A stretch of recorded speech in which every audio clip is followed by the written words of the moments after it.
Class 11th maths chapter first exercise 1.4। तो पहला question क्या है आपके पास, find the union of each of the following pair of the set. Union किसे कहेंगे? यूनियन मतलब कंबाइंड, एक साथ। कैसे? फर्स्ट क्वेश्चन के एग्जांपल से मैं समझाता हूं। क्वेश्चन फर्स्ट का फर्स्ट पार्ट, इसमें का x जो सेट है उसके एलिमेंट है 1, 3 और 5, और y जो सेट है उसके एलिमेंट है 1, 2 और 3। तो आपको x यूनियन, ये सिंबल होता है, y फाइंड आउट करना है, x यूनियन y। तो x यूनियन y क्या हो जाएगा? ये एलिमेंट और ये एलिमेंट एक साथ लिखने हैं, लेकिन सेट में हमेशा ध्यान रखना कोई एलिमेंट रिपीट नहीं होता। तो 1, 2, 3 और 5, 1, 2, 3 और 5, ये यूनियन हो गया। इसी तरह से सेकंड एग्जांपल है इसी का। ए आपके पास है ए, ई, आई, ओ और यू, और बी आपके पास है ए, बी और सी। तो ए यूनियन बी क्या हो जाएगा आपके पास? ए यूनियन बी, देयरफॉर वो आपके पास हो जाएगा ए, फिर बी, फिर सी, फिर ई, आई, ओ एंड यू, ये हो जाएगा। नेक्स्ट है फोर्थ, थर्ड। आपके पास ए सेट दे दिया x, where x is a natural number, x is a natural number and multiply of 3, multiple of 3। x एक नेचुरल नंबर है, नेचुरल नंबर और 3 का मल्टीपल है। तो इसका मतलब ए सेट क्या हो गया आपके पास? ए सेट हो गया आपके पास 3, 6, 9 डॉट डॉट डॉट डॉट 3 के मल्टीपल। फिर इसने कहा बी एक सेट है x, where x is a natural number. Sir video नहीं शो हो रही आपकी। x is a natural number less than 6। तो b की वैल्यू क्या हो जाएगी? जो b सेट है नेचुरल नंबर 6 से कम है, तो 1, 2, 3, 4, 5 ये। तो ए यूनियन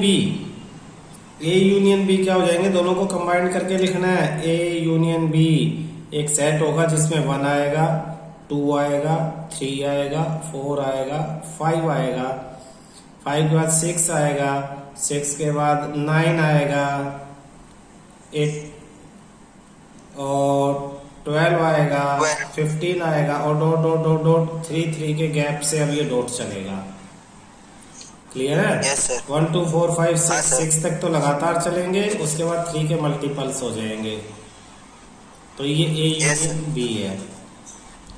अब फोर्थ एग्जांपल देखते हैं हम। फोर्थ क्वेश्चन आपका, इसमें क्या है? x एक नेचुरल नंबर है और x जो है वो ग्रेटर देन 1 लेस देन 6 है। तो ये सेट ए हो जाएगा आपका x greater than 1 natural number, तो 2, 3, 4, 5 और 6, क्योंकि 6 के इक्वल भी है, इक्वल। और दूसरे में उसने कहा है कि b, ये तो a सेट के लिए कहा था, फिर b सेट के लिए उसने कहा x एक नेचुरल नंबर है जो 6 से बड़ा है और 10 से छोटा, 7, 8, 9। तो b हो जाएगा आपके पास 7, 8 और 9। ए यूनियन बी आपके पास हो जाएगा 2, 3, 4, 5, 6, 7, 8 और 9। आपका ए यूनियन बी हो जाएगा। फिफ्थ आपका क्या है? फिफ्थ में उसने कहा है कि ए जो सेट है वो है 1, 2 और 3, और बी जो सेट है वो है 5। तो ए यूनियन बी हो जाता है आपके पास 1, 2 और 3, ये ए यूनियन बी हो जाता है। क्लियर है? क्वेश्चन सेकंड कहता है ए की वैल्यू है ए और बी, और बी की वैल्यू है ए, बी, सी। अब वो पूछता है कि ए सबसेट है बी का, तो यस, बिकॉज ए के सारे एलिमेंट बी में प्रेजेंट हैं। फिर वो पूछता है ए यूनियन बी क्या है, तो A union B A B और सी हो जाएगा, जो क्या है बी ही है।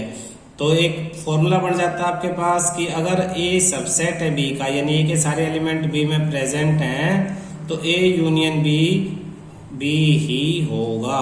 बिल्कुल सेम इसी पे थर्ड क्वेश्चन है। थर्ड क्वेश्चन में गिवन है कि ए सबसेट है बी का और ए यूनियन बी पूछा है, तो ए यूनियन बी आपका बी हो जाएगा। क्लियर है। क्वेश्चन 4 में ए की वैल्यू दे दी 1 2 3 4, बी की वैल्यू दे दी 3 4 5 6, सी की वैल्यू दे दी 5 6 7 8 और डी की वैल्यू दे दी आपके पास 7 8 9 और 10। और आपसे पूछा क्या है, आपसे सबसे पहले इसमें पूछा है ए यूनियन बी। फर्स्ट में ए यूनियन बी, तो आपके बड़े ध्यान से ए की वैल्यूज और बी की वैल्यू एक साथ लिख देनी है। ए और बी ये नीचे है 1 2 3 4 5 और 6। मैं एक पार्ट करवा रहा हूं। Fifth, A union B union C, तो ए की वैल्यूज क्या हो जाती है 1 2 3 4, फिर बी की वैल्यू जो ए में नहीं है उसके बाद 5 और 6, फिर सी की वैल्यू 5 6 हम लिख चुके, तो 7 और 8 ये हो जाएगा A union B union C. कोई भी वैल्यू रिपीट ना हो और कोई भी वैल्यू छूटे ना, रीचेक के लिए आप क्या करो 1 2 3 4 कैंसिल कर दो 1 2 3 4, फिर देखो 3 4 5 6, यस 3 4 5 6, फिर देखो 5 6 7 8, यस 5 6 7 8। कोई भी वैल्यू छूटे ना और कोई भी वैल्यू रिपीट ना हो, ये ध्यान रखना। तो इस तरह से सारे पार्ट इसके हो जाएंगे। क्वेश्चन 5 देखो। क्वेश्चन 5 में कह रहा है find the intersection of each pair of the set of question 1 above. Intersection, आपको इंटरसेक्शन फाइंड आउट करना है। इंटरसेक्शन जैसे यूनियन अभी हमने पढ़ा, तो इंटरसेक्शन का सिंबल होता है ये एन जैसा, एन जैसा सिंबल, और इसका मतलब होता है कॉमन जो दोनों में है वो इंटरसेक्शन है।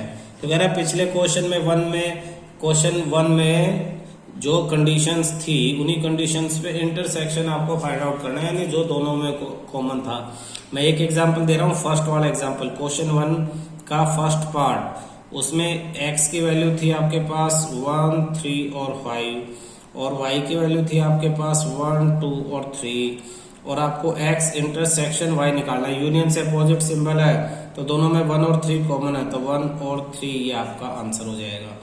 इस तरह से ये इंटरसेक्शन है। नेक्स्ट 6th क्वेश्चन देखो।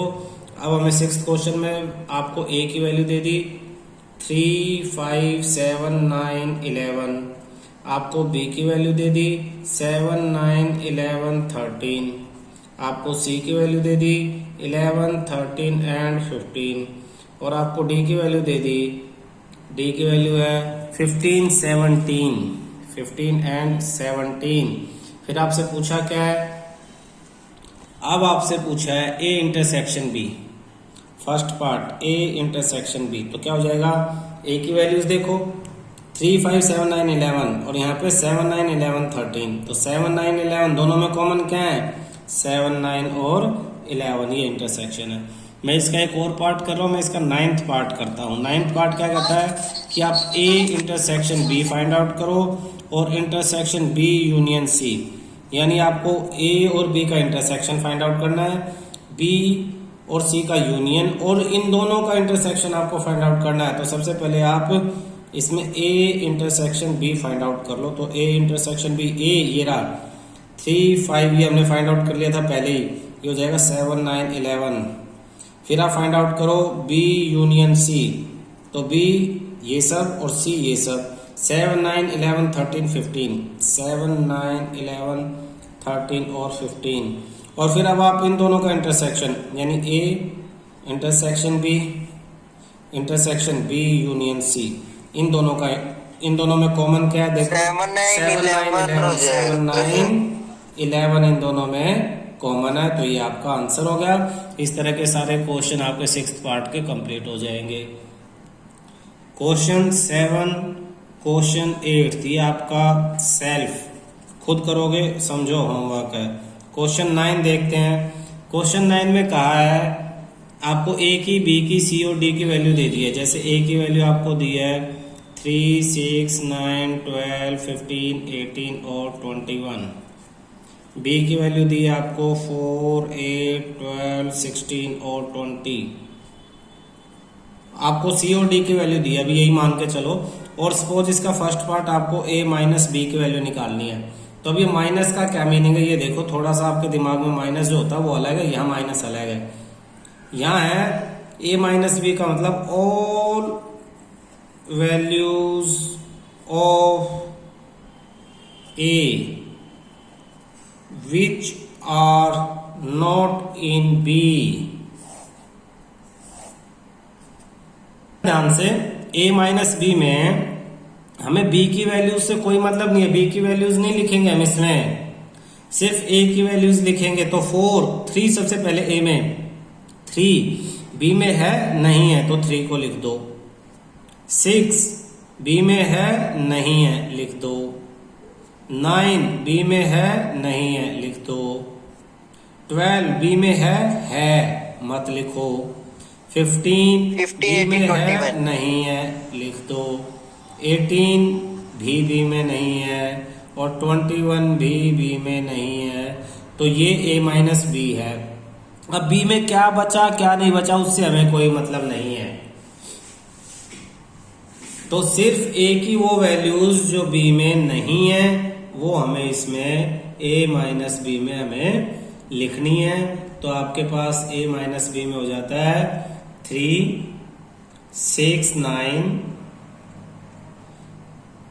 15, 18 और 21। इसी तरह से आपसे 3, 6, 9, 15, 18, 21 a माइनस सी और d की वैल्यू और दे रखी होगी, a minus C, C minus d और माइनस कर करके आपसे इस पे क्वेश्चंस पूछे होंगे। क्वेश्चन 10, ठीक है सर। क्वेश्चन 10 है आपके पास, x की वैल्यू दे दी है a, b, c और d। y की वैल्यू आपको दे दी है f, b, d और g। आपको फाइंड आउट करना है फर्स्ट में x माइनस वाई। तो क्या हो जाएगा, a यस, b नो दोनों, c यस, d नो। तो a एंड c आपके पास x माइनस वाई की वैल्यू हो जाती है। और इसी तरह से अगर y माइनस एक्स पूछे तो y माइनस एक्स, तो y f यस, फिर b no, d no and g, ये हो गया। उसके बाद उसने पूछा x इंटरसेक्शन y, थर्ड में x इंटरसेक्शन y जो दोनों में है, तो b एंड d आपका दोनों में है। तो एक तरह से एक फॉर्मूला बनता है x minus y equal to x minus y is equal to x minus x intersection y, और y minus x equal to y minus y intersection x। ये तो दोनों सेम ही रहेंगे। तो ये फॉर्मूले है एक तरह से, फर्स्ट चैप्टर में भी आपके ये फॉर्मूले जो लास्ट एक्सरसाइज है बाद में जो बनती है उन पे ये लगते हैं। क्लियर है।